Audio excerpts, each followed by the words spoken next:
Good evening. Welcome to the June 16th Joliet City Council meeting. Please stand for prayer and also the Pledge of Allegiance. Pastor Vincent Ritchie from First Christian Church will lead us. Let's bow in prayer. Our Heavenly Father, we realize that you are holy and you are perfect. Lord, we thank you for our fathers and our mothers and their sacrifice and their service raising each one of us. May we learn to sacrifice and serve like those faithful fathers and mothers in the past.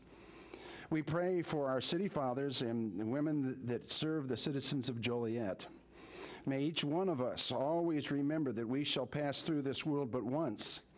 Any good, therefore, that we can do or any kindness that we can show, may we do it now. Let us not defer nor neglect it, for we shall not pass this way again. In our Heavenly Father, we pray specifically for John Gurr and the passing of his mother. Bless him and bless his family. Give him peace. And we ask these blessings and favors in the name of the Father, the Son, and the Holy Spirit. Amen. Amen. I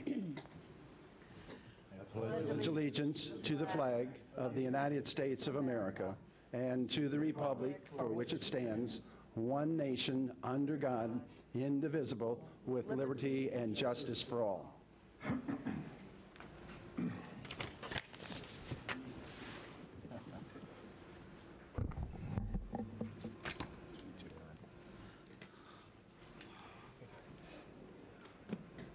Thank you, Pastor.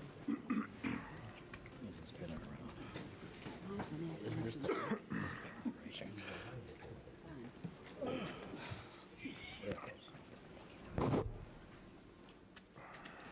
Start with roll call. Mayor Durrani. Here. Councilman Gavin. Here. Councilman Gurl. Here. Councilman Hug. Here. Councilman McFarland. Here. Councilman Morris. Here. Councilman Odekirk. Here. Councilwoman Coleman. Here. Councilman Turk. Here. First is the approval of the agenda. Is there a motion to approve the agenda as written? So moved. Second. Questions? Kristen? The motion seconded to approve. Councilwoman Gavin. Yes. Councilman Gurl. Aye. Councilman Hug. Councilman McFarland. Aye. Councilman Morris. Aye. Councilman Odekirk. Aye. Councilwoman Coleman. Aye. Councilman Turk. Aye. Mayor Durrani. Aye. Motion carried. Council committee reports. Finance committee report. Yes, Mayor. The Finance Committee, consisting of Councilman Hug, myself, and Councilman Turk. Councilman Turk had other business to attend to this morning and asked me to chair the committee. We really had one item of business, and I'm going to let, which there was a multitude of topics that were discussed with respect to the city budget. So I'm going to let City Manager Jim Hawk do a presentation, in fact, a similar presentation that he prepared for us at Finance. So, Mr. Hawk? Why don't we wait until that agenda item shows up, Very good. and we'll do it at that point. Your Honor, that concludes my report. Thank you. Thank you. Kristen? Public Service Committee report. Your Honor, the Public Service Committee comprised of Councilwoman Gavin and Councilman McFarland and myself met at 4:45 in the Executive Conference Room here at City Hall to review the contracts, change orders, pay estimates, final payments. Found them all to be in order, recommend their approval. We also reviewed a proposed drainage improvement associated with the footing tile separation. Staff had two homeowners there today who will be working with the staff and be reimbursed the typical amount. We've reimbursed other homeowners of $4,500 for a outdoor sump pit to alleviate flooding in their homes and in their yards. That's it. That's it. I show no other reports. Thank you. Next are consent agenda items. Mayor? Yes. We had a couple of, normally, since this is a combined council meeting, we will review all of the consent agenda items. Most of these are routine, except item G provides an outline of the streets that we're going to do as supplemental roadway resurfacing for this year. And then item H is the denial of an economic hardship request for improvements to a local historic landmark on Plainfield Road. And I'm not sure if we have a representative from that household that's here this evening that may want to speak on the issue.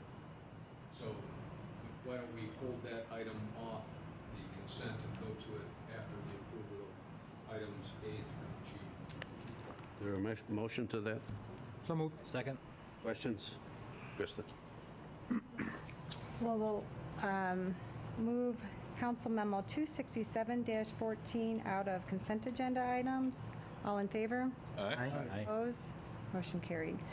For consent agenda items, approval of minutes, it's recommended the minutes of the pre-council meeting held on June 2nd and the minutes of the regular meeting held on June 3rd, 2014 stand approved as recorded.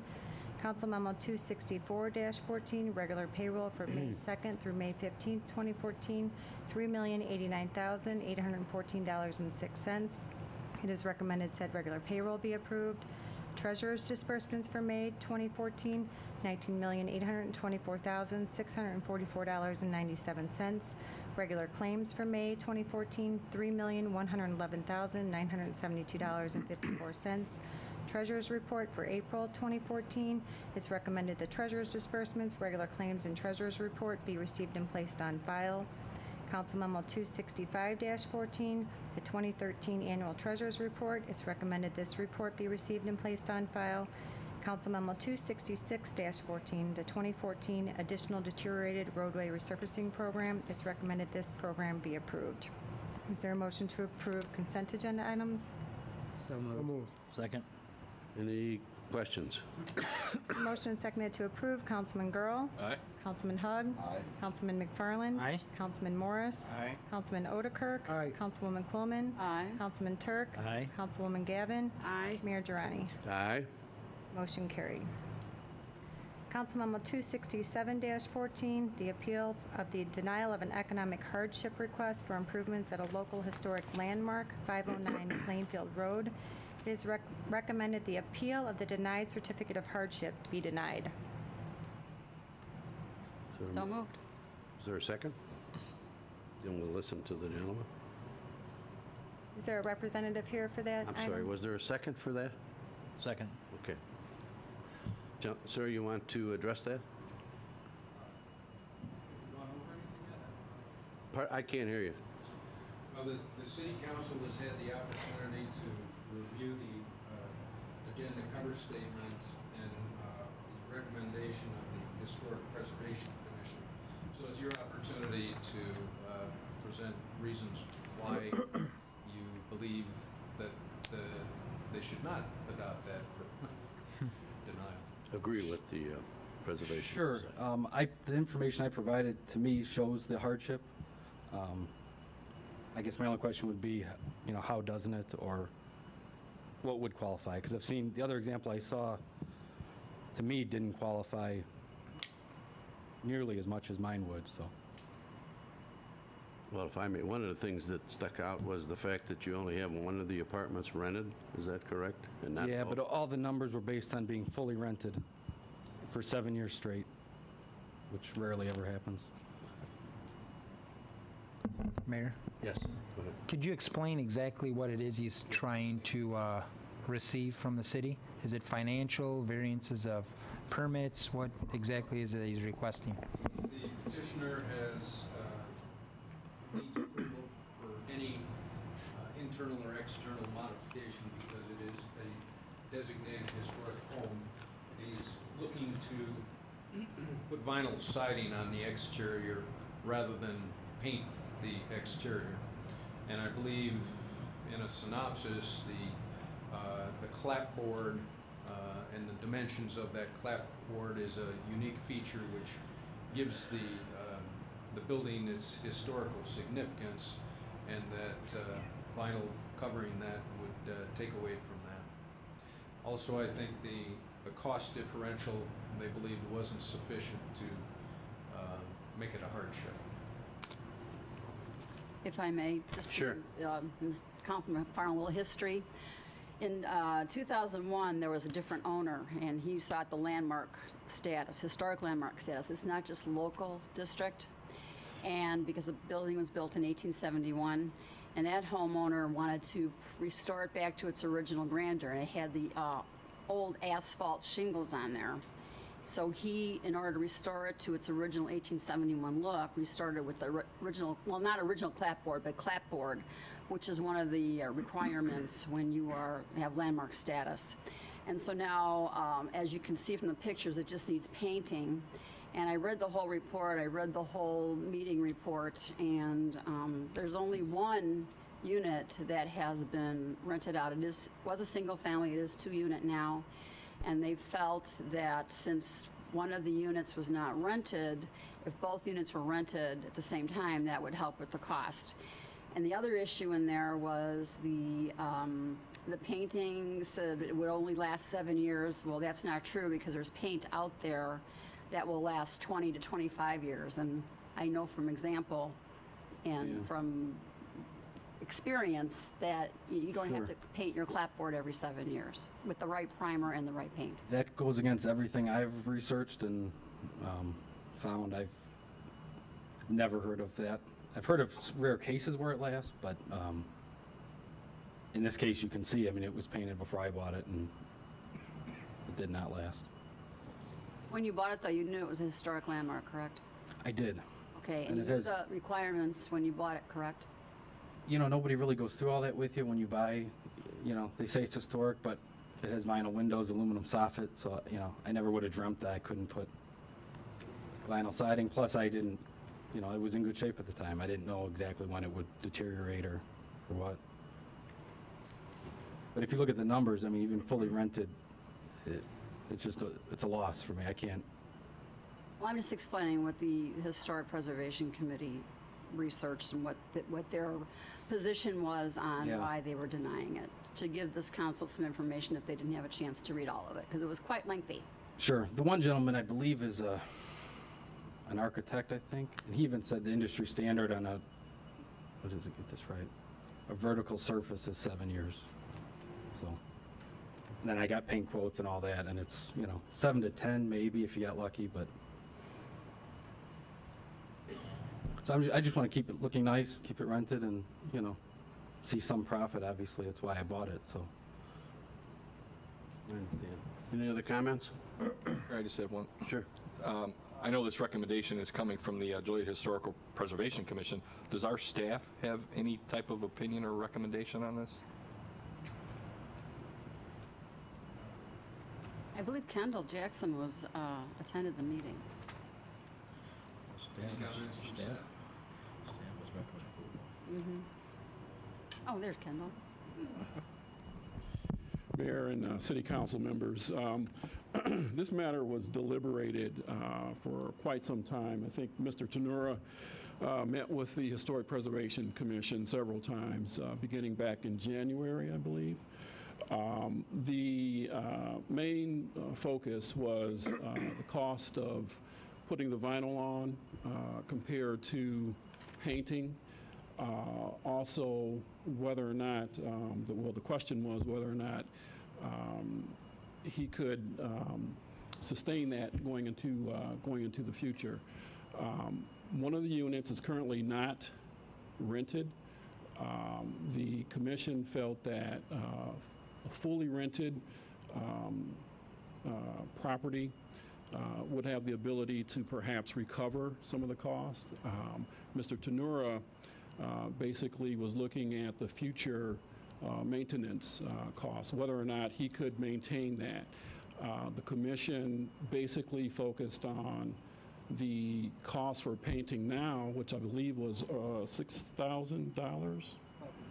Okay, compared to vinyl siding, which was $5,800, so it was fairly comparable.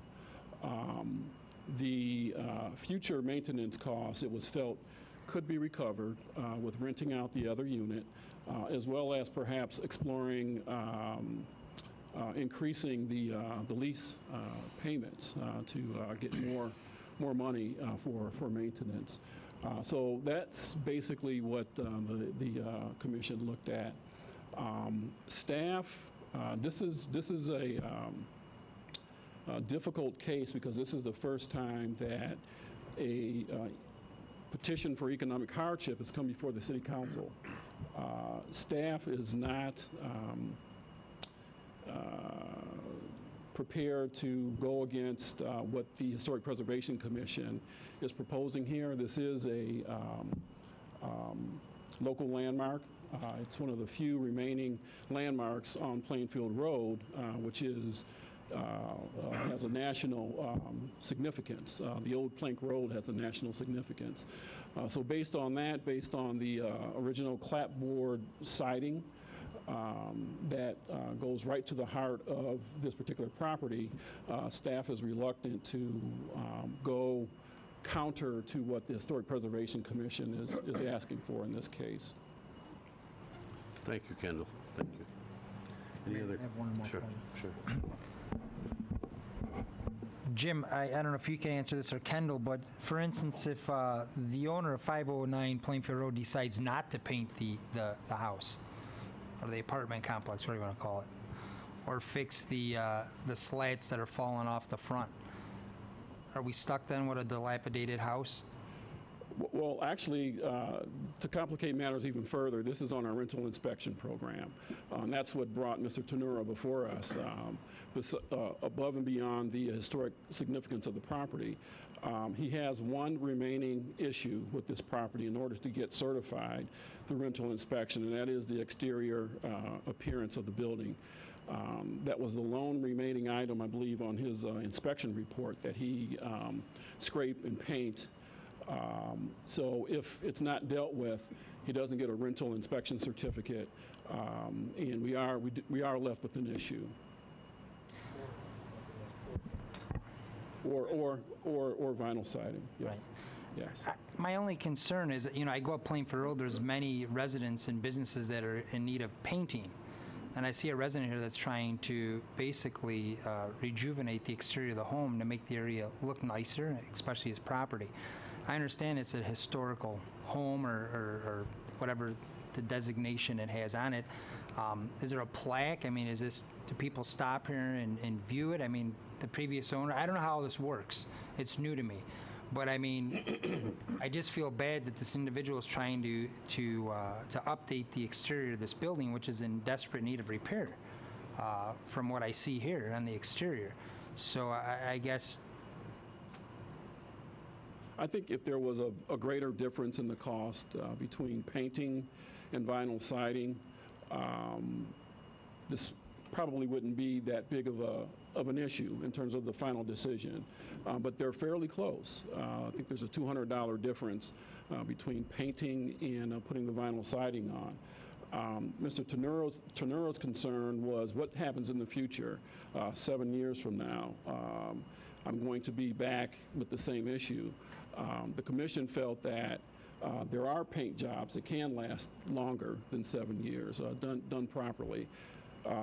Plus, Mr. Tenura would have the ability to recover. He would have additional years to build up a maintenance fund for the exterior improvements.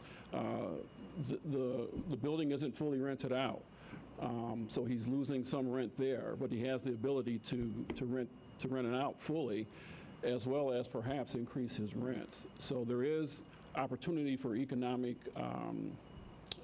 return for Mr. Tenura, as well as opportunity to increase his maintenance budget. Mayor, I have a question.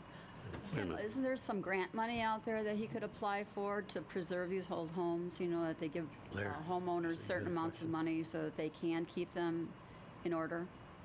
But my understanding is that the city used to have a grant, and this property was one of the properties that received that grant to do the original clapboard siding. Right. Those dollars are gone. I know, but I mean, I'm talking about federal dollars, because this is a national historic landmark. It's not a local. No, it's actually local landmark. I thought it was national. You Local. said earlier it was national. It's a local landmark. Okay. Yeah. The Route 30 Plainfield Road, the old Plank Road has national significance, but this property is a local landmark. I misunderstood you. Mm-hmm. Larry? Is the 19,200 in rent? Is that for one unit? Sure. Is that an estimate for both units being rented or just the one? That's both.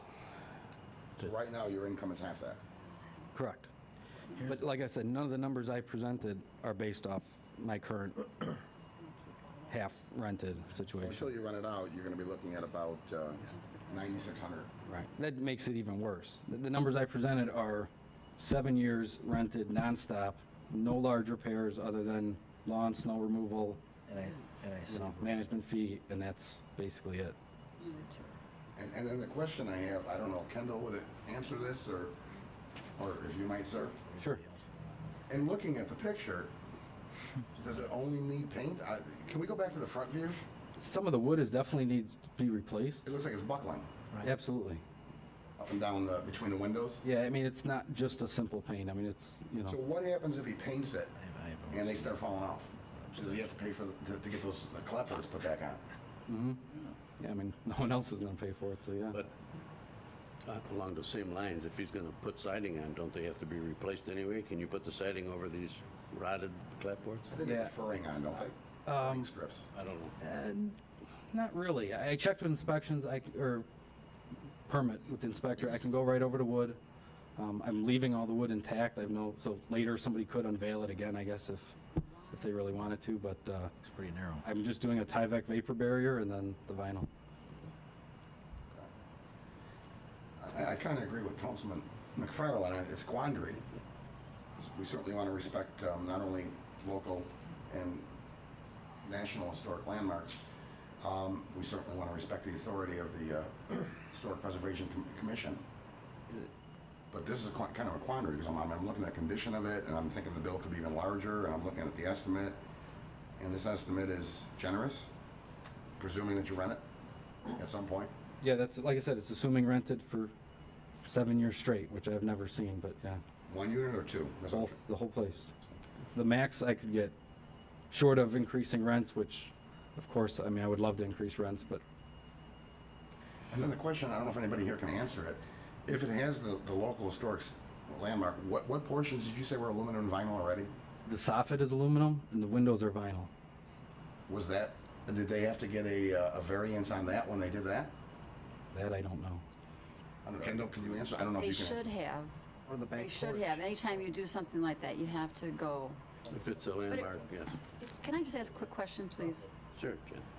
Kendall, it was my understanding, since this is a local historic landmark and not national like I thought it was, I thought the facade in front had to stay the historic look, but you could do whatever you wanted in the back as long as it didn't hurt the integrity of the building.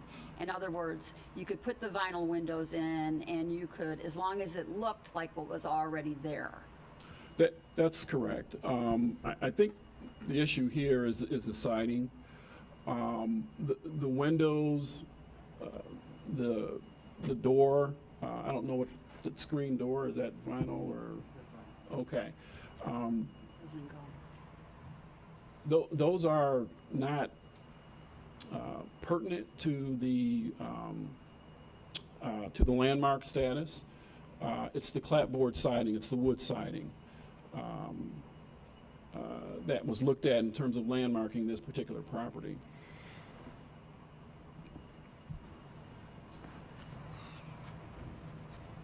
In other words, you can replace the window surrounds with vinyl cladding as long as it's true to the historic appearance of the original window. Then I have a question, Kendall, you might answer. Okay, now it makes more sense. I don't know if such an animal exists, but in the vinyl siding industry, if they have faux clapboard, would that meet the requirements too then? If they have vinyl that looks like faux clapboard, would that go into the same category? It would be vinyl siding. It would probably look different, maybe more historic than regular vinyl siding, but it would be vinyl siding. Any other comments? Sure. The siding I had chosen is a very similar color and style, horizontal, small slats. It's the exact same look, basically. And I even found a vinyl product to redo the, I call them fish scales at the top. I don't know if that's correct. But if you look the white at the peak, you can recreate those with vinyl. So the general appearance would be virtually the same. I mean, if you got up there and started measuring stuff, I don't know if it'd be a half-inch off or something, but I mean, it would be, you know, I'm not straying from the general look of the property. You know, I know a little bit about this. When I was on the park board, the airport building was declared a landmark, and we wanted to do things. The windows were bad, so forth and so on, but we had to, maybe it was a national landmark, but we had to replace them with what was there, the same type. And I think when a person buys a building or he declares it a landmark, I think that goes along with it, so. Yeah, I mean, the historic committee definitely does not like vinyl, which I understand. Right. Where I didn't understand their decision is that ordinance is there for economic hardship. So, you know, Yeah. I'm literally, the best case scenario, I'm in the negative. The So, you hardship know. is, there's hardly any difference between painting it and vinyl. The hardship is 7 or 8 or 9 years down the Right, road. which, I Repainting mean, it. it's Right. reality. I mean, we all know that the paint's, you know, it's paint, and we all know vinyl lasts, that's why everyone uses it, and, you know. Thank you. Roger, you had something to say? Name and address. Please, Roger Thompson, 1110 Nicholson Street. I'm asking the council if they really want to get in the business of second-guessing the historic preservation group that's already dealt with this. The other question I would ask, if there's other property that this gentleman owns, and what's the history there? If you want to, you know, pursue this. Thank you. Thank you. Any other comments? Krista? It was motion and seconded to deny this appeal. Councilman Hug? I do feel for you, but there is some legitimacy to respecting the pecking order. We have the historic commission. The original owner put it on there. You were aware of it. I'm going to have to vote aye. Councilman McFarland? Aye. Councilman Morris? Aye. Councilman Otterkirk? Yeah, I agree with Councilman Hugg's comments. I think it's unfortunate, but I don't think we're in a position to overrule the historic commission, so I vote aye. Councilwoman Coleman? I just might add as well, there was not a full board when this vote was taken present. And they do work very hard, and they do a lot of research on these buildings. And this is a very historic structure, so I'm sorry you didn't know when you purchased the building. I would suggest that you try to pursue some grant money for the paint. And there's other people that could help you with getting the type of paint that you might need to make it last longer than the 6 or 7 years that what you're being told. So yes, I'm sorry, I'm going to have to vote aye as well. Councilman Turk? Aye. Councilwoman Gavin? Aye. Councilman Girl? Aye. Mayor Girani? Aye. Motion carried. Next, under public hearings, Council Memo 268-14, an annexation of 4 acres west of Brandon Road. Jim? The petitioners, Glide Path Power, and they're requesting annexation and zoning classification to I-2, which is general industrial zoning. This is for a battery stability system, and it would be appropriately named as in the recorded plat as Joliet Battery Subdivision. This is, Glide Path is a energy infrastructure developer, and it's a 2-lot minor subdivision, includes a portion of the Gallagher asphalt property which won't be annexed at this time. Any questions? Any questions? I would so move. Second. No questions, Krista? Motion and seconded, said resolution and ordinances be adopted. Councilman McFarland? Aye. Councilman Morris? Aye. Councilman Otterkirk? Aye. Councilwoman Coleman? Aye. Councilman Turk? Aye. Councilwoman Gavin? Aye. Councilman Girl? Aye. Councilman Hug? Aye. Mayor Girani? Aye. And welcome, Mike, wherever he's at. Welcome. Motion carried. Mhm. Under ordinances and resolutions, Council Memo 269-14, a resolution requesting authorization to enter into a regular 2014 Justice Assistance Grant intergovernmental agreement between the City of Joliet and Will County. It is recommended said resolution be adopted. This is a annual block grant through the Byrne Memorial Grant Programs, and we work in conjunction with Will County representatives get approximately $58,200, which will be split between the properties, and the city plans to use, we're looking at the potential use of funds for an automated gunshot detection system in targeted high-crime areas. Questions?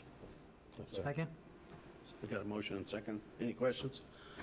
Been motion and seconded to approve. Councilman Morris? Aye. Councilman Otterkirk? Aye. Councilwoman Coleman? Aye. Councilman Turk? Aye. Councilwoman Gavin? Aye. Councilman Girl? Aye. Councilman Hug? Aye. Councilman McFarland? Aye. Mayor Girani? Aye. Motion carried. Council Memo 270-14, a resolution appropriating additional funds for the Phase 1 engineering services for the Garnsey Avenue over Spring Creek Improvement Project.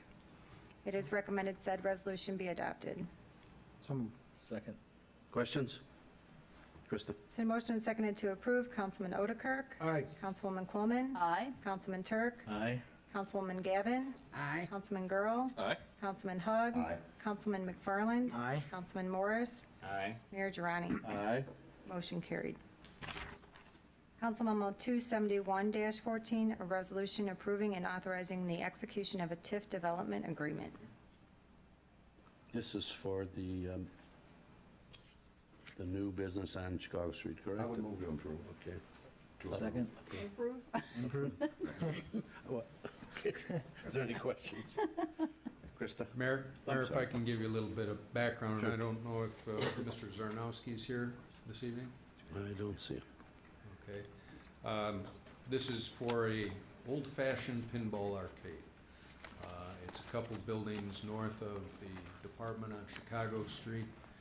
And what they're asking for in this simple TIF agreement is just a little startup opportunity here. We have a $50 per pinball machine annual fee, and so they're asking for a waiver for 2014 and 2015. Okay. Questions? Krista? It's been motioned and seconded to approve. Councilwoman Coleman? Aye. Councilman Turk? Aye. Councilwoman Gavin? Aye. Councilman Girl? Aye. Councilman Hug? Aye. Councilman McFarland? Aye. Councilman Morris? Aye. Councilman Otterkirk? Aye. Mayor Girani? Aye. Motion carried. Council Memo 272-14, a resolution declaring certain City of Joliet property as surplus. It is recommended said resolution be adopted. So moved. Second. Questions? Krista? I'm sorry, somebody had a I'm question. sorry, what properties were they? That's, Oh, I see it now. Equipment. Okay. Business stuff. My thing was not was acting up. All right, we're good. Thank Okay. you. Krista? Motion seconded to approve. Councilman Turk? Aye. Councilwoman Gavin? Aye. Councilman Girl? Aye. Councilman Hug? Aye. Councilman McFarland? I vote aye. Just a quick question. I noticed that we were going to take these to the recycling center with lane use. Is there any way we could offer any of these to our nonprofits locally, if anything's in working condition? Councilman, these are truly inoperable devices. They were from the first and second phase of PC replacements Gotcha. within the city, so there really wouldn't be any value to doing that. No problem. Thank you. Councilman Morris? Aye. Councilman Otterkirk? Aye. Councilwoman Coleman? Aye. Mayor Girani? Aye. Motion carried. Council Memo 273-14, a resolution for final adoption of the strategic plan. Mayor? Yes. I'd like the council to make a motion to adopt it as presented. There is one amendment, though. I neglected to include Councilman McFarland's comments a few meetings ago. On page 8 of our initiatives, under quality of life for East Side residents, he recommended adding promote community development of the former Silver Cross site. And that would include, our measure of success would then be to meet with residents in the area and get their feedback and help develop a plan on further development of that property. And that's something I think we can accomplish next spring. Okay. Is there a motion with that amendment? So moved. Second? Second. Been motion and seconded to adopt the strategic plan as presented with the addition of the promotion of the development of Silver Cross site. Councilwoman Gavin? Aye. Councilman Girl? Aye. Councilman Hug? Aye. Councilman McFarland. Aye. Councilman Morris. Aye. Councilman Otterkirk. Aye. Councilwoman Quillman. One quick question. If down the road we need to adjust this for something else, can we come back and amend it later on? We certainly for the can. council? Okay, I'll vote aye. Councilman Turk. Aye. Mayor Durrani. Aye. Motion carried. Under ordinances, Council Memo 275-14, an ordinance approving a special use permit to allow a U-Haul truck and trailer rental business with outside storage of up to 3 trucks or trailers at an existing business located at 101 North Reed Street. Entertain a motion to deny. Second? I do believe we have someone present here that would like to speak on the matter.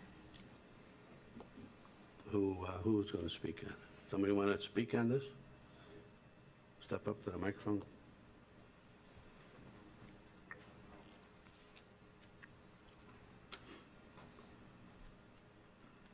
First of all, my name is Jay McGowan. I live across the street from 101 North Reed. I live at 106 North Reed Street.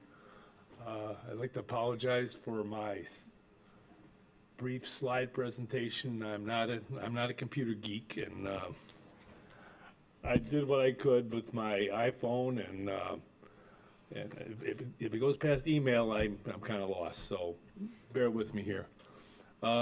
This is special use permit 2014-14 that we're talking about here, and what I'd like to do first of all is go to the next slide. If they're in order, I hope. Nope, not that one yet, Kendall. Nope. This is getting smaller. You're losing us. Yeah, I know. Nope, not that one, Kendall. No. There we go. Can you blow that up any?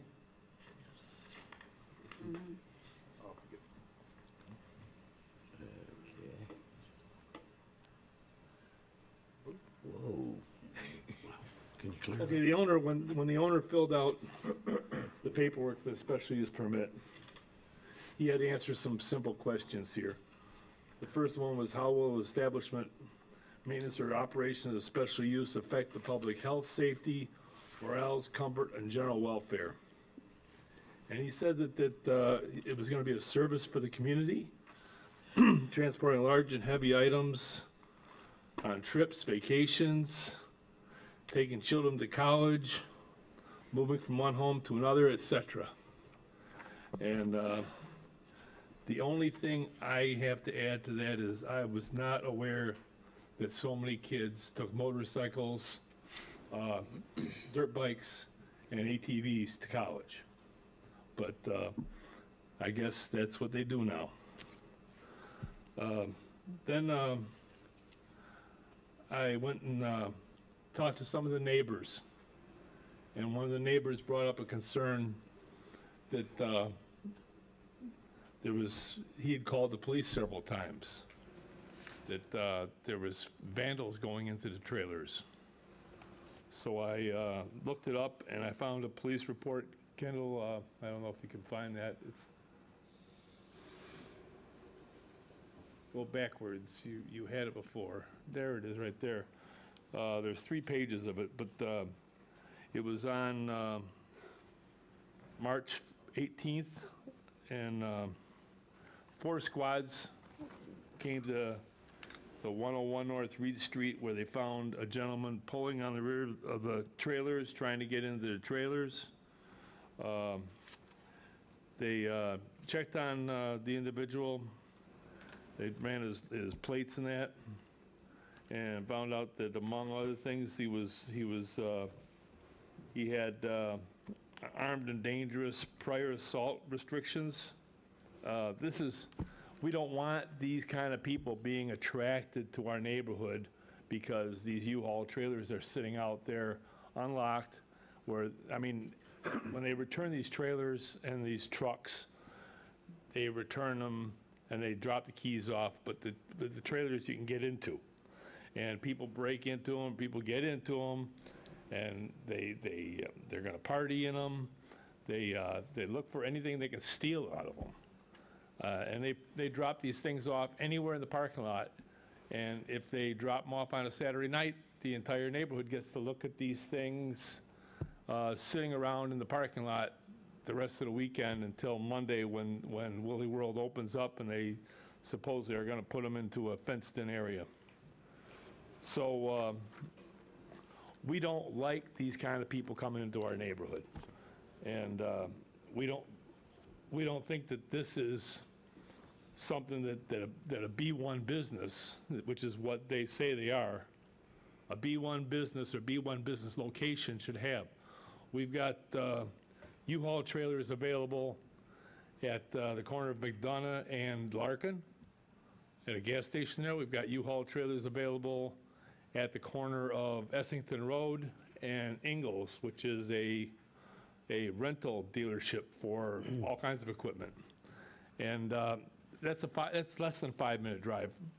And if any of the college kids need to get to school, I'm sure they can drive 4 or 5 minutes to a B3 business, not into a neighborhood, to a B3 business and rent a U-Haul trailer.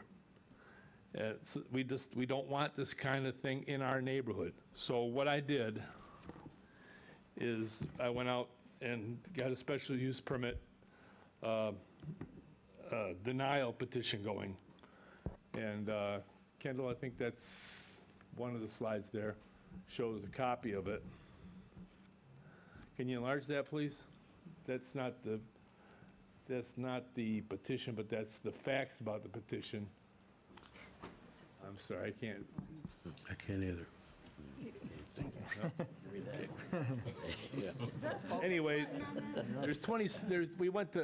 we went to 15 houses. I went to 15 houses. What I did is I said, to be fair, let's go to the houses where if anybody dropped a U-Haul trailer or truck off in the parking lot where these people could see this trailer or this truck, that it would annoy them. So I said, well, I'll just go to those houses.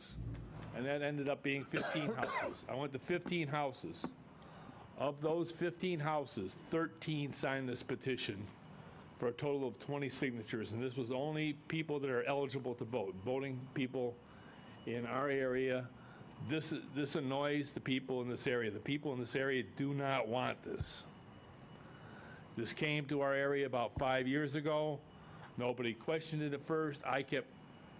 It kept bothering me. I finally brought it to the attention of one of the councilmen, and it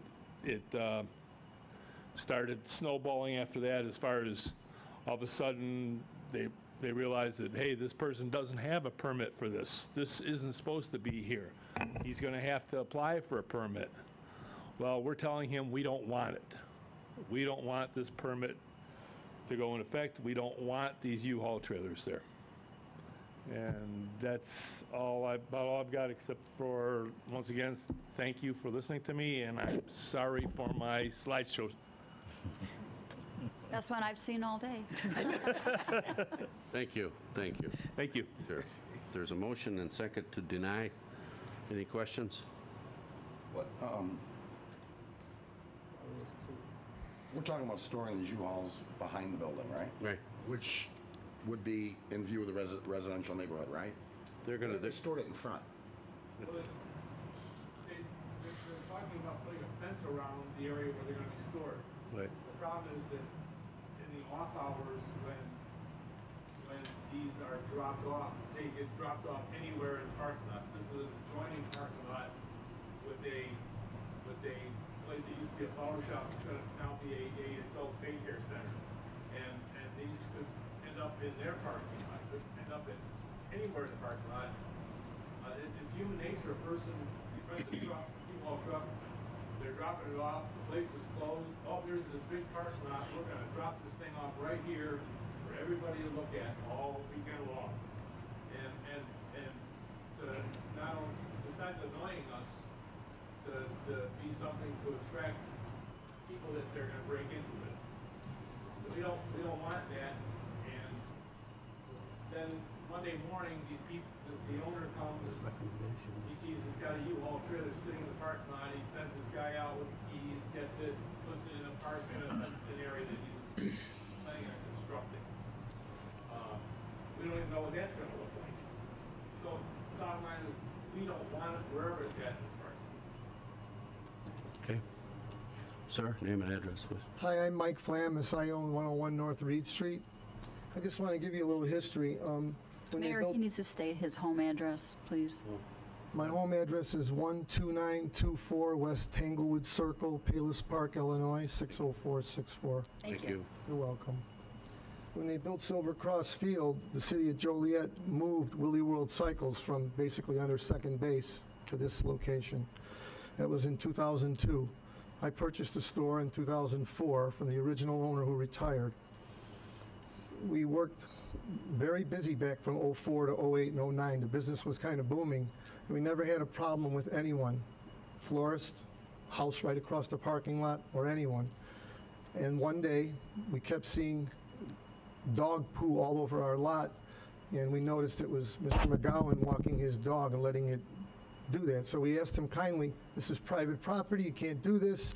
He said it's public property, so that's when we called the police. Ever since then, there's been a problem because my customers and employees were stepping in dog poo. Now, I might add, they broke into my facility 3 times. They broke my front windows.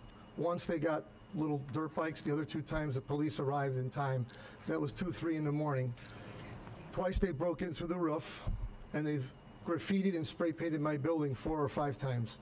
So I've been dealing with that too, but I'm stuck there. The city of Joliet moved me there. I bought the building, so that's on me. I have to live with the breaking of the glass and coming in through the roof and the spray painting of the building. If you show the map, can you please show the overview map of the facility? Next one, please. Next one, please. Next one, please. No, there's another one, right there. You see where the U-Haul is in the gold there? That is around the building in the back, hidden from all the houses on Reed Street. There's a house or 2 across the street to the west. Those people have never said anything, and there's a neighbor right across the parking lot who has a house there. So in my 10 years of ownership, I've never had a problem. I plow the whole lot, even though I don't own the whole lot.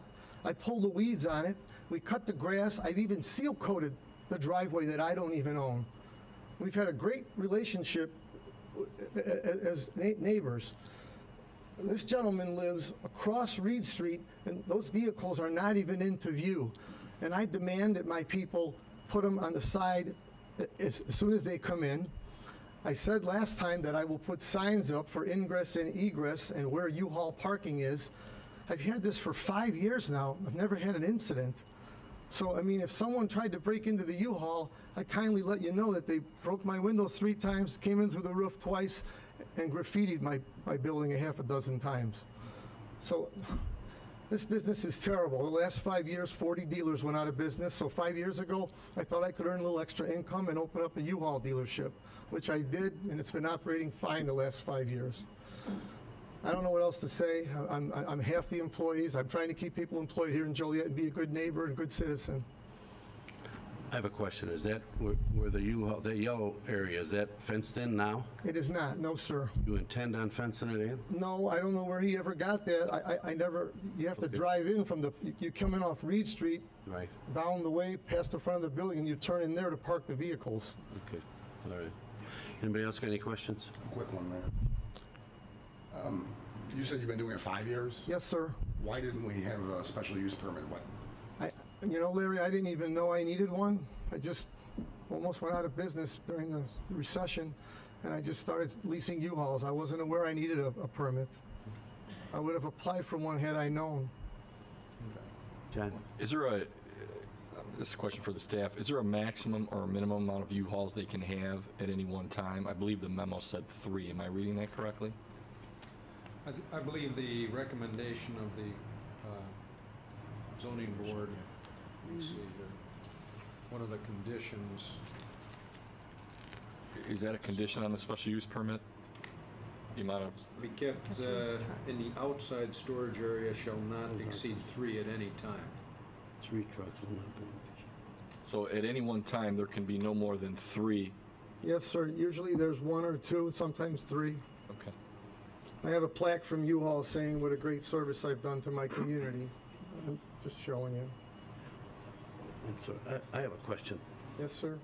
It says in this that the proposed outdoor storage area for 3 trucks or trailers will be enclosed by a fence with access via a locked gate. I don't know where it says that, where a fence is. On my special use permit that I got, it doesn't say anything about a fence, so that's new to me. No, they're also, Somebody explain, wait a minute, sir. Can somebody explain that? You don't know about it, but it's in here, what we're voting on? Jim, do you know anything as far as that?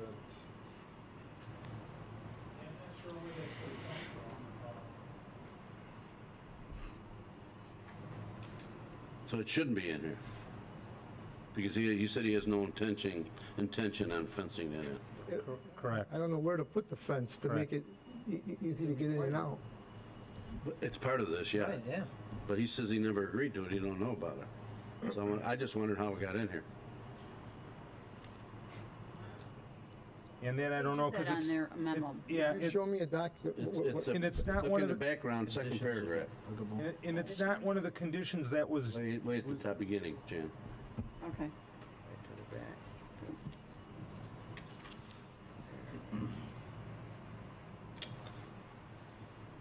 and Mayor, if I could, Last sentence. it's not one of the conditions that was recommended by the zoning board of appeals as well. So that's a So why is it mistake in on the the part memo? of the planning department. So then why is it in the memo, Jim? Again, I don't know, I think it was a mistake by the planner that did this. Can I see what memo we're referring to?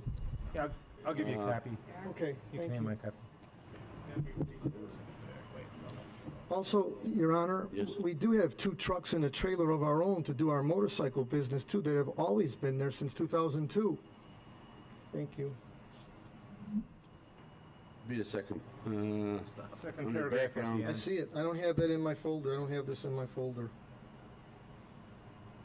Yeah,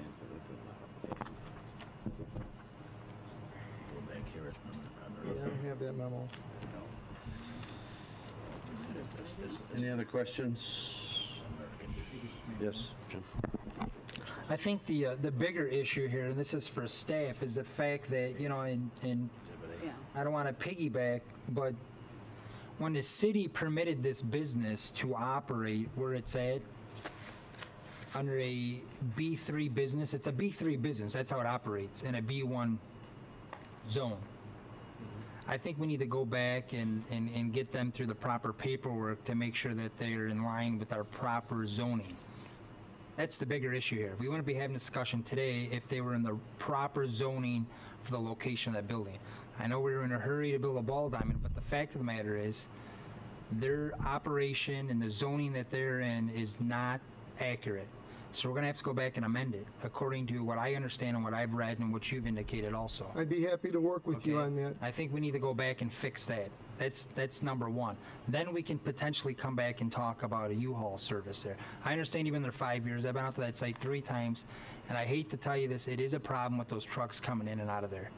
All right? I know you've done it 5 years. It's a question I've had many people ask. Well, it's been in operation 5 years. You're doing a good business with them. They're coming in and out. It's positive, but it's making an impact in that area off Reed Street. We put 2 stop signs up there to try to control some of the traffic around there. That's supposed to be a temporary basis. My understanding, they got to be there permanently now. And I think the bigger issue here is to go back and talk about how are we going to rectify the fact that a B3 business is operating in a B1 area. You know, Jim, if I might add, my own trucks and trailers are in and out 20 times more than U-Haul. Knock on wood, without incident, for 14 years now. The U-Haul trailer, the Willie World trailer and the 2 Willie World pickup trucks are in and out way more. Never had any of my mechanics get a speeding ticket or an accident, knock on wood. I can't speak for customers that I don't know about who leave the store, but I've never had a problem. I'm very thankful for that. We do have a motion to deny and a second. If if that motion is not rescinded, we're going to have to vote on it. Yep. It's been motioned and seconded to deny. This is to deny the recommendation to allow. So this would be to vote the recommendation of the ZBA to okay it. Okay for a vote. It's been motioned and seconded to deny the special use permit. Councilman Girl. Aye. Councilman Hug. Aye. Councilman McFarland. Aye. Councilman Morris. Aye. Councilman Odekirk. Aye. Councilwoman Coleman.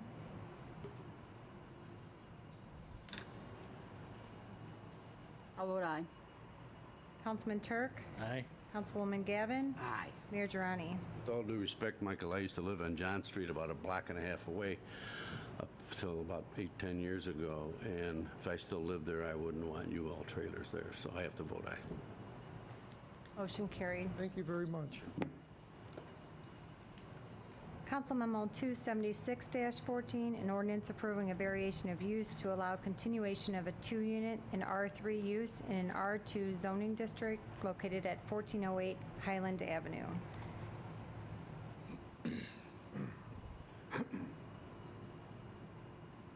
What's your pleasure? I would so move staff recommendation. Second. Any questions? It's been motioned and seconded to approve. Councilman Hug. Aye. Councilman McFarland. Aye. Councilman Morris. Aye. Councilman Odekirk. Aye. Councilwoman Coleman. Aye. Councilman Turk. Aye. Councilwoman Gavin. Aye. Councilman Girl. Aye. Mayor Girani. Aye. Motion carried. Council Memo 277-14, an ordinance approving proposed amendments to the 2014 budget. Jim, you're on. The reason I wanted to wait to go through the proposals and why there's a little bit of rearrangement from the typical on the agenda was because I didn't want to seem presumptuous about getting approval for positions before you amended the budget, of course. But also I wanted you to approve the strategic plan because that's the logical sequence of events here, because a lot of what I'm proposing here in terms of amendments deal with us trying to achieve some of those strategic initiatives that you just adopted. So I've presented to you a number of amendments to the budget, and let me review those with you. It's reorganizing the police department, creating 4 deputy chief positions while eliminating the commander position. It eliminates the disincentive for promotion in both the police department and fire department by providing longevity, holiday pay, and court stipends to the positions of deputy chief and chief positions. And it allows these positions, people in these positions, to return to their former rank until they're eligible for full-time, full retirements, rather. Another thing is that it allocates $150,000 to replace those trees in our community that have been devastated by emerald ash borer. It provides a 2% wage increase for non-union positions, plus allocates $40,000 for a compensation study to take a look at these positions and establish accurate wage ranges, looking at external comparable communities, and also segues into a development of a performance evaluation plan followed by a merit pay program for the non-union. Of course, we had this severe winter, and it covers our increases in our budget that we incurred for overtime for our employees, the contractors that we utilized for clearing our cul-de-sacs while our employees were busy on the main streets, and of course all of the salt purchases that we had to make. This will also replace the netting at Silver Cross Stadium and fund a consultant for evaluating the seam that is leaking in the stadium that we're obligated to repair yet this year. Creates a position of deputy city manager and human resource director in combination, while eliminating the funding that we already have in the budget for a human resource generalist position.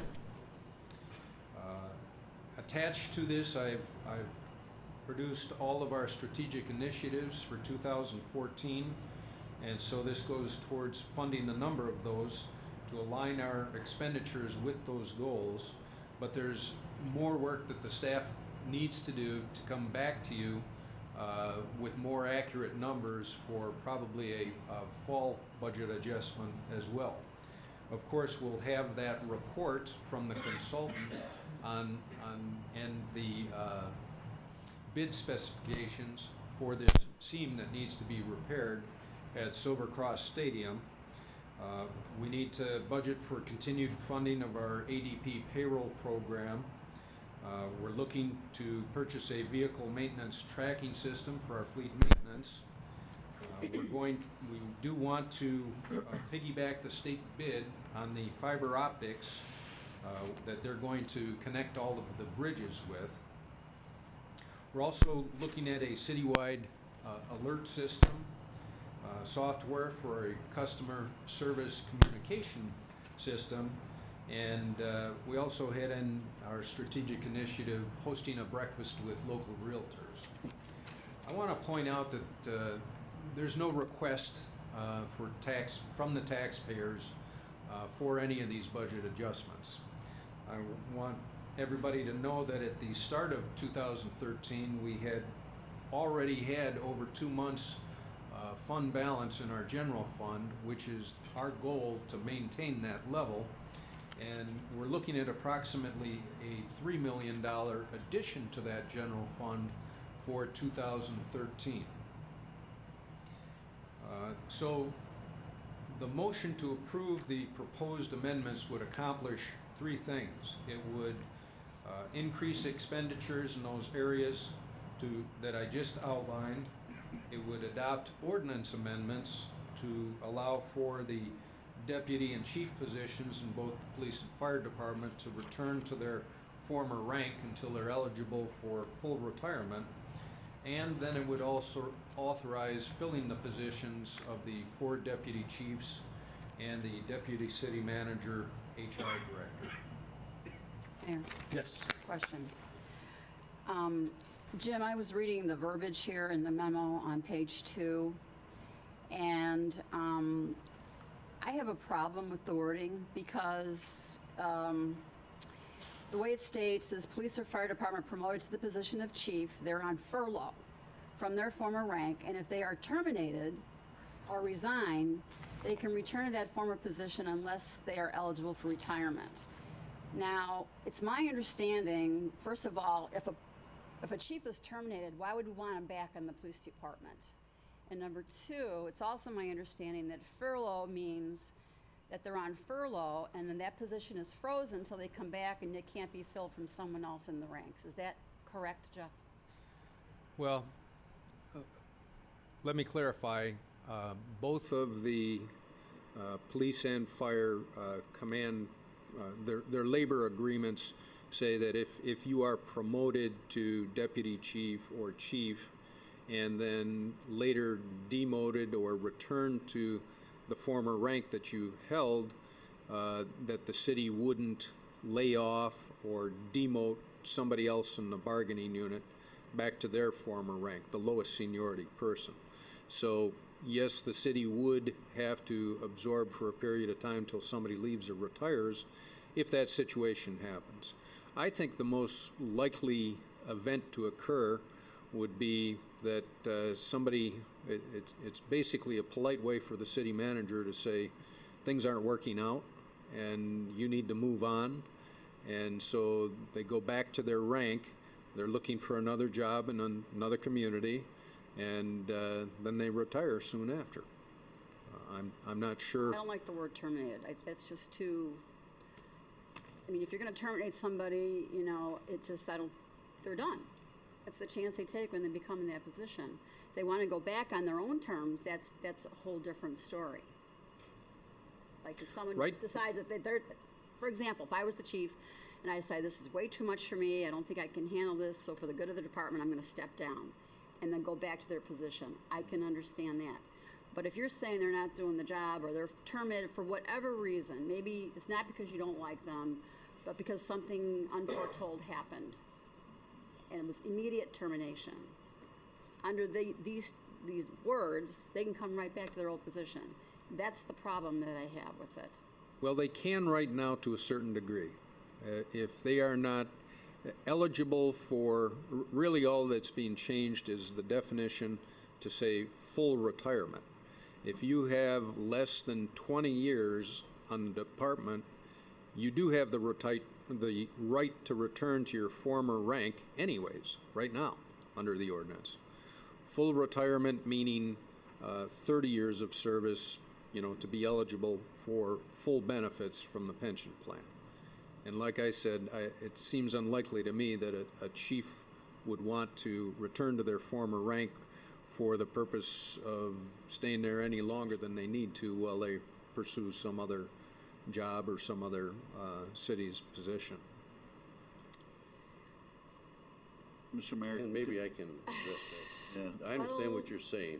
There's more. But if you take that same chief, and he reaches his 20 years and 50 years of age, and for some reason the chief and the city manager don't get along, we get a new city manager, right, and they don't get along at all. It's a personality thing, and the city manager says, well, you're gone. He can go, he's terminated, but he can go back into the ranks instead of leaving. I understand that. I understand what you're saying, but that's a different scenario. Yeah, because there's been a lot of scenarios in the past here that Yeah. have not been very pleasant for the city. And, Mr. Mayor, I can just I don't like it. make an additional comment if you don't mind? And what's being proposed here tonight does not introduce into our ordinance the language that Councilwoman Coleman is referring to. The language that is in our ordinance has been on our books for more than 30 years. It goes back to the 1980s when a former city council decided to authorize the city manager to be able to appoint police and fire chiefs. And at that time, there was a state law that had authorization for that procedure to occur, and it was that state law that had this language. And so the city council back then enacted the procedure using this language, and we're not looking to change that. What we're looking to do is just change when that language can occur. And so I think it's important that if you're going to ask members of our bargaining groups that are interested in a command position, whether it be chief or deputy chief, but at the same time leave some of the protection that a bargaining group provides and a collective bargaining agreement provides with just cause discipline, and to take on another responsibility, which is an at-will position in which a person could be terminated for no reason at all at any time. It's tough for a man or a woman to take on that additional responsibility and subject their families to that lack of protection. And so that's why the state of Illinois has always had this furlough from rank procedure to make it possible for men and women that are in the police or fire department to take a command appointment or promotion without subjecting themselves to that degree of political risk. So that if there is a change either at the political level or at a city manager level or even at a personal level where a person that might be a police chief or a deputy fire chief wants to change their lifestyle, they do have this additional legal protection which the state has always recognized and provided to police and fire personnel. The only change really here is in the past, for whatever reason, I'm not quite sure, the state has given that protection only to people who were not yet eligible for retirement. And maybe that made sense at some point in the past, but I don't think it really makes sense now because people who are on police and fire positions, they tend to develop career paths where they expect to retire at a certain point where there's an appropriate level of pension benefits that they can earn. And the language as it's currently written would would prevent someone from returning to rank if they were eligible for the smallest of pension benefits, not the benefits that police and fire would have expected. And so I think there's an unfair penalty in that language where someone who takes a chance to try to help a city by taking a command position, they lose the protection and return to the rank if the situation changes and their entire career path. and their family status is compromised by that. And I understand all that, and I have no problem with that whatsoever. Okay. I have two situations that I would like to discuss, but I can't discuss them publicly. Are we having a closed session? Can I add one other point, because I think I know where you're going? A furlough from rank just means that the person that was furloughed returns to the former position that he or she held within a bargaining group. That does not absolve that person from any responsibility for any misconduct. So if a chief or a deputy chief did something that was worthy of a termination, a furlough from rank would not prevent the city from instituting disciplinary proceedings after the furlough was effectuated. And we've had cases in the past, unfortunately, where that situation had to be discussed and contemplated. So in the appropriate case where a termination for cause is justified, the city would still have that ability. Nothing here would change that. But are we bound by the state to have that verbiage, or can we change it? We're home rule. Right. So we can deviate from it, and we're proposing a deviation in terms of full retirement benefits versus any retirement benefit. But I think if you're trying to make this change to encourage people to take a chance and apply for promotions and to offer themselves to improve the city, I think this is the language you want to stick with. This really preserves the incentives that we're trying to preserve for promotion within the department. And again, I have no problem with that. That's no problem. But the other thing is a long process. So if they know going in, if they're terminated, that's it for whatever reasons, which I can't discuss here. Well, I can That's recall. where my issue comes in. I mean, if you go into the job and you feel like you've made a mistake and you want to go back to your former rank, I understand that. That's not a problem. And good for you. Maybe you thought you could do it and it's too much for you. But this terminating thing, I mean, I really have an issue with that because of what has happened in the past. Well, the one time that I can recall tonight where it happened, the city had no difficulty whatsoever in achieving the outcome it sought. And this language was on the books, just as it is statewide. So, Jan, I'm sorry if I may, for clarification. Sure. So if he is terminated because it's not a personality conflict or whatever, because Misconduct. Right. The city can still, he can opt to go back in his rank, but the city can still fire. Right. Yeah. Mayor, Yes. But just to piggyback on what Jan was asking, so for instance, if a position, say you're a chief and you must go back to your rank, okay, and say it's lieutenant, what if there's no openings in the lieutenant positions? What happens then with that individual?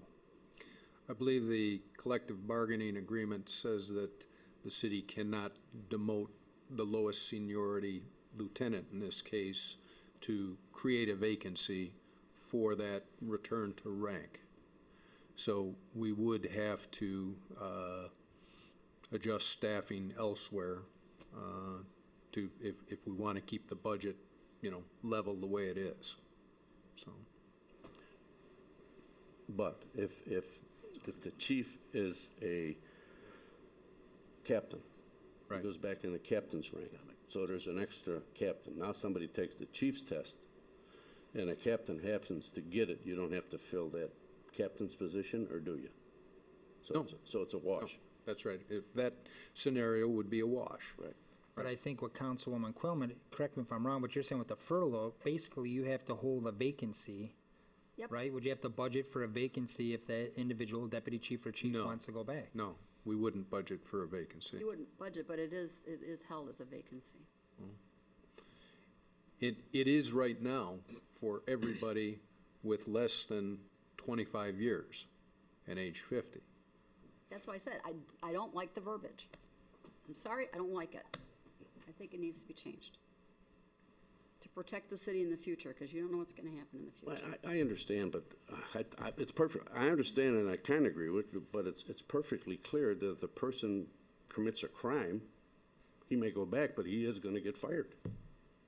Simple. It's not protecting his job just But because. why would we let them come back, period? Because Well, it you don't says have so? to, you put them on, which I don't like, and I served on the Fire and Police Board, and I served on hearings and we put people on paid leave, and I had a hard time with that, but they haven't been convicted of anything, so you can't take their pay, and that was tough for me to accept. I said, that's a vacation.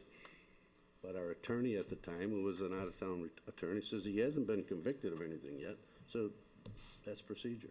I don't know. Yeah, you know, he hasn't been convicted, so. Any other comments? Just to clarify, we're taking our existing ordinance, which is structured, Jeff, you might answer this, or Jim, which is structured after the state statute, and we're adding 5 years to it. Yes. Is that, am I oversimplifying it? Everything's staying the same, but we're giving them 5 extra years. Instead of 25 or under, or over, it's now going to be 30. Yes. Okay. Any other questions? Was there, I didn't even. I have one more on the, we're done, right, with the what? The fire? Well, Oh, I'm everything. not done, because yeah, I'm sticking to my guns on this. I think the words should be changed, and probably no one else does, but I can't vote for it the way it's worded right now. I just My want to only- protect the city in the future. The other change I like to see to this amendment is taking out the breakfast for the realtors. That's not included right now. Those, Because I've got a lot of feedback that when this was mentioned, that we shouldn't be taking realtors to breakfast. You said that's it's not something to be included. discussed later. Yeah. But those items, I was saying, out of the strategic plan initiatives, those things that we're going to come back to you with is how much it's going to cost to repair that seam at the stadium, Right. ADP payroll, et cetera, and breakfast with the city realtors is included. We're not budgeting or asking for an amendment at this time on that. Well, the sheet that's before me lists breakfast with city realtors, so that's why I want to make sure that I'm heard, and I don't know if the rest of you've heard this, that residents do not want us spending money on breakfast with realtors, that their money could be used better elsewhere. So I just like that to be, as long as it's not in this. No, It's not in it's there. just Thank that- Yeah. They said they're going to come back for additional requests. So. Anybody else? John. Mayor, if I may. I want to thank City Manager Jim Hock for his efforts here. I know he's spent a lot of time, a lot of analysis work along with his staff as far as trying to put together a summary for us, which is clear and concise, and you certainly did that, and you gave a great presentation at Finance today. There is one item in the ordinance that, and I agree with everything that we've discussed here. There is one item that I'd like for the council to consider, and that is Section 4, the Deputy City Manager / Human Resource Director. As a lot of you know, we lost our Chief Financial Officer, took another job about 2 or 3 months ago, and we're still in the process of taking in resumes. And I believe we ran some advertising in some periodicals and with the GFOA and the IGFOA and that sort of thing. What I would like to see us do, and there are actually, if you look down below in our memo, there's about $150,000 that has been budgeted for a Deputy City Manager / Human Resource Director, which is a substantial amount. What I would like to see happen is that before we get into discussions of hiring a Deputy City Manager / Human Resource Director, I would prefer that we get our CFO on board. I think that position is critical. We've been running far too long without a CFO, and as I said, I would rather have us take a step back before we hire that person and budget for that person until we get our CFO in place. And then once we get our CFO in place, I'd actually like to see an organizational chart of the the personnel or the management structure. I've got a pretty good idea, but I'd rather see an organizational chart, because this is a policy decision, as far as the organizational chart of the city. So those are my comments. If it's appropriate, and maybe we can have some dialogue on that. I'm curious to see what other people think. But, what I would prefer to do is remove Section 4, where it discusses the Deputy City Manager / Human Resource Director, put that on hold for now, and I'd rather have that discussion of that new position when we're discussing the 2015 budget. So I'm curious to see what my colleagues feel about that. One second. John, I agree with you, but I really think we need an intern or something to give Jim some help in his office, some kind of help in there to handle some of the stuff that he should not have to deal with, that we can get a hold of him. But I agree with you with the CFO, but we need to get, whether it's a, small paying job, just to get him some help in the office. I would have no exception to that, Mayor. I think that's probably something the city manager could do without our approval up here. But, if you want to, or even possibly take a look at some consulting services, Jim. Maybe we bring, one of our consultants on. I know we have a public accounting firm, Wormer Rogers. They've got a staff of professionals over there. Possibly we could utilize them for some in-house expertise. Or, as the mayor said, possibly an intern at one of our universities. Sure. We've got two fine universities here, Lewis University and University of St. Francis, possibly something there. But I'm just a little uncomfortable with allocating $150,000 for a deputy city manager until we've got our CFO on board. We've taken a look at that organizational structure. Mike, you had- Your Honor, I called Councilman Girl this morning after, mid-morning after the finance meeting, just to see how things went, and he did discuss that with me. I did call the city manager, and my conversation with Jim was that it looks like the position has already been advertised, and you have some resumes that have responded, and so you might be closer to doing just that than we're aware of at this time. In terms of filling the finance director position. Right. Yeah. And the $150,000 figure here, I'm assuming, would be benefits. That's the budget with benefits. Right. Right.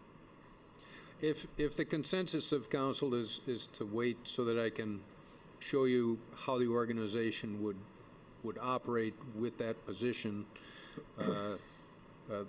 give me another chance in the fall when I come back with other amendments to Absolutely. discuss that and take a look at that.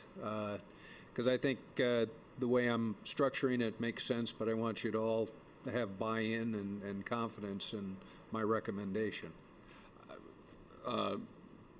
Mr. Hawk, I completely agree with you. My comments here are not meant to say that I disagree with you hiring a deputy city manager. I just would rather see us, hire a CFO first, take a look at that organizational structure, possibly even look at some job descriptions, and make sure that we're putting round pegs and round holes, before we commit to a $150,000 position. But by no means is the door shut.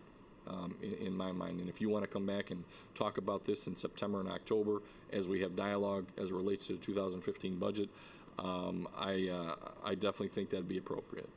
Your Honor, just one more thing. I'd just like to thank the city manager for putting this together. He's identified the funding source. We are amending the budget. We're not going back to the taxpayers for that amendment. So I would move we approve the amendment to the budget with the exception of that section the Councilman Girl is referring to. How about my section? I think that's more complicated. I mean, well, you know what? Seriously, I've asked twice now. Are we having a closed session today? Jan, no, but that is the same wording it was. We're just adding 5 years. Right, Jeff? Right. There's no change to the language.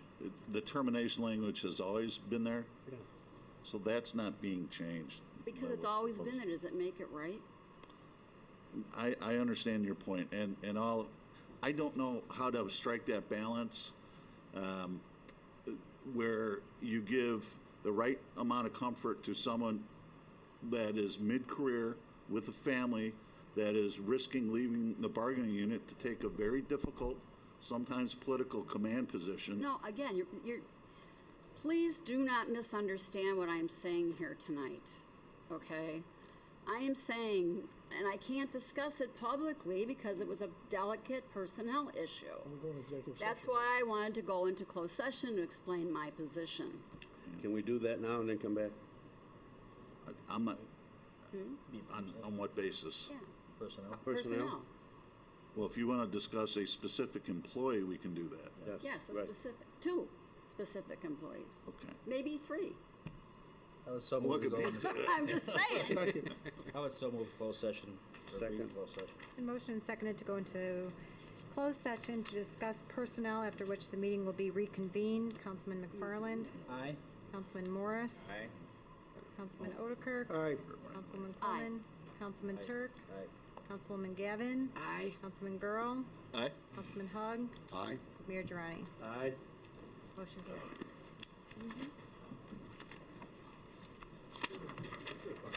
I'm gonna use the same as-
the meeting reconvened at 7:25 PM.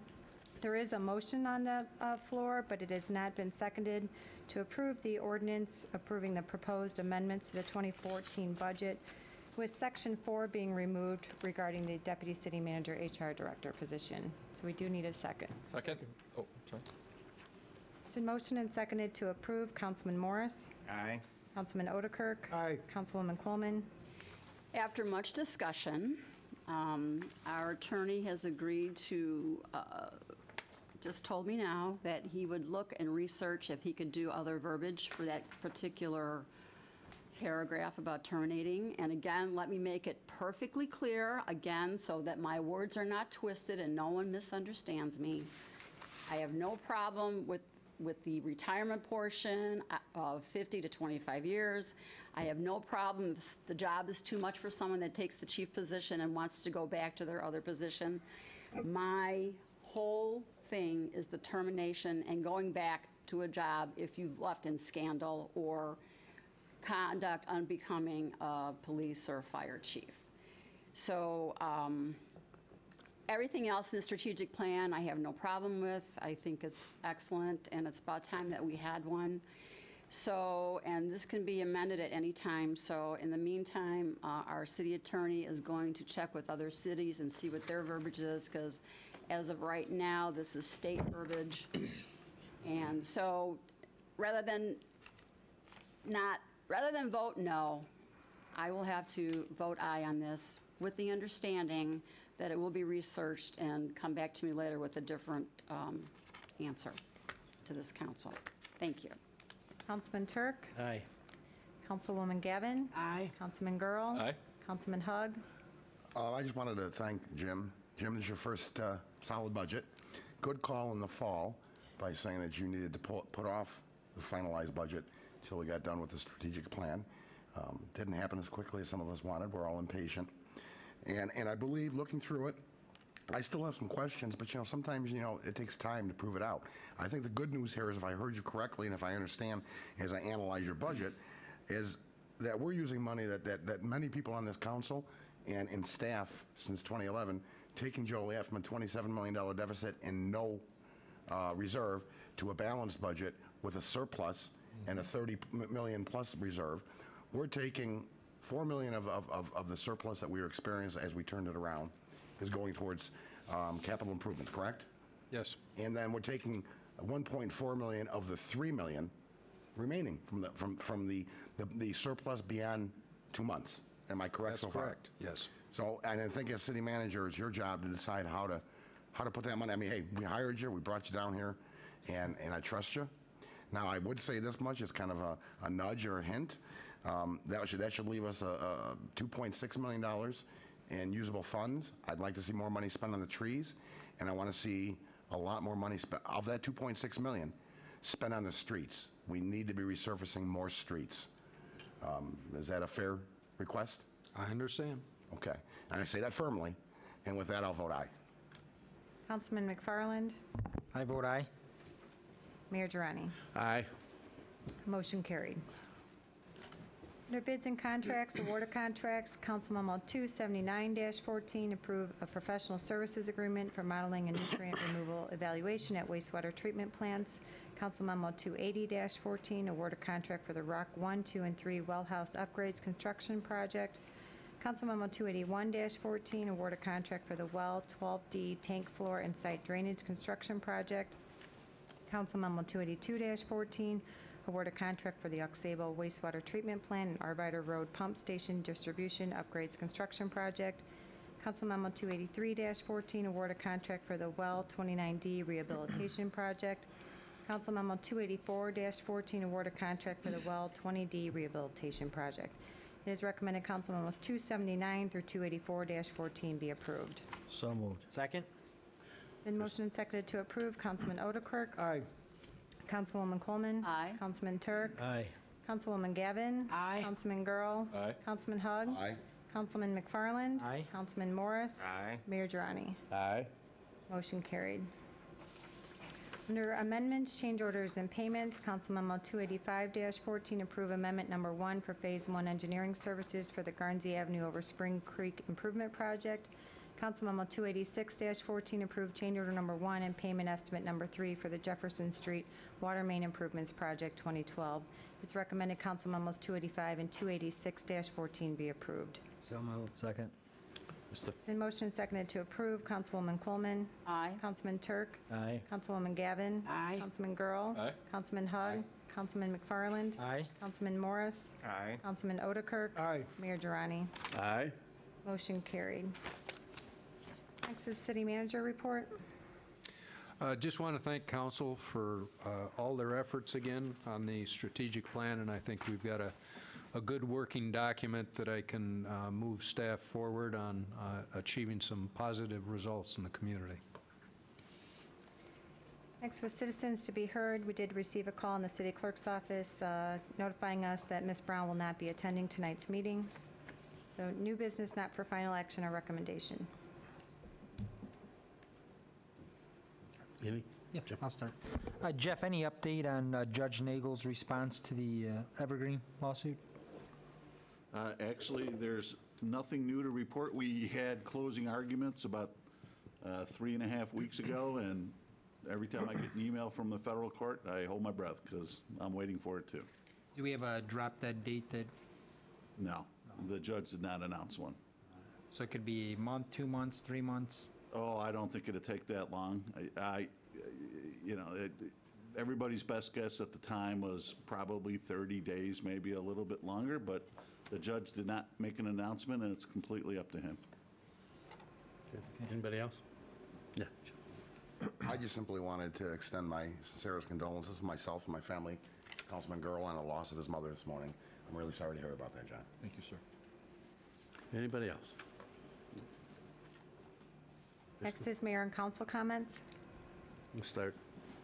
Betty. Well, I'd just like to commend city staff for the work that they do. I certainly know that things are loaded, but we're getting some things moving, and great things are beginning to happen. So I just want to send that out to city staff. Thank you all so much.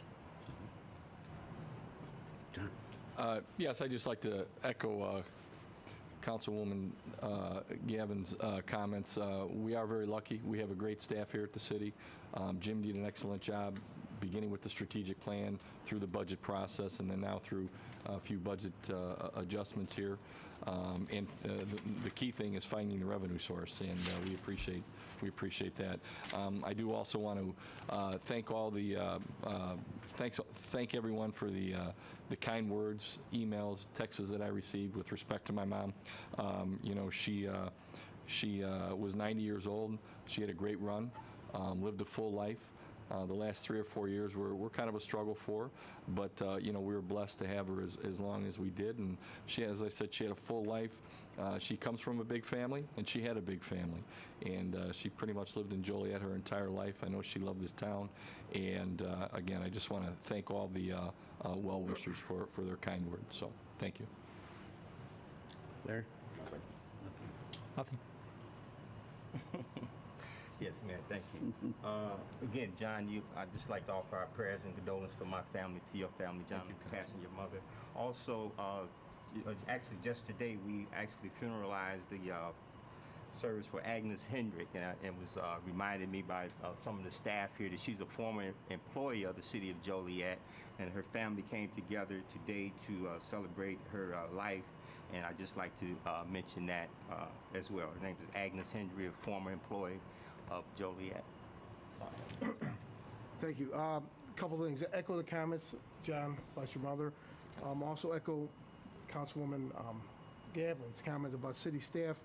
And Jim Hock, congratulations and good job. I think the strategic plan was a great idea. I think we're moving the city in the right direction. And I want to thank our loyal employees that have stuck with us through this period and been patient while we get the city back on its feet, moving in the right direction. And then finally, I want to compliment the Chamber of Commerce. New Orleans night was last Friday. It appeared to be a great success again. I was out there early on Friday evening. And thanks again to city staff that helped put that on. Thank you. Jan? Deepest sympathy to John. It's not easy losing your mom. I totally get that. Same, Your Honor, just sympathy to John and his family. Just a couple things. Tomorrow night at Silver Cross Field, they're having an induction of 5 new members of the Joliet Area Sports Hall of Fame. It's a great group. And as Bob says, I want to congratulate the Chamber. Great event Friday night. Big crowd. Fun was had by all. And just a comment, Russ Slinkert is in the hospital with pneumonia. He's doing much better, but he wasn't doing well there for a while, but he seems to be doing better. So that's all I have. Oh, yeah. Is there a motion to adjourn? So moved. Motion seconded to adjourn. All in favor? Aye. Opposed? Meeting adjourned. Hey.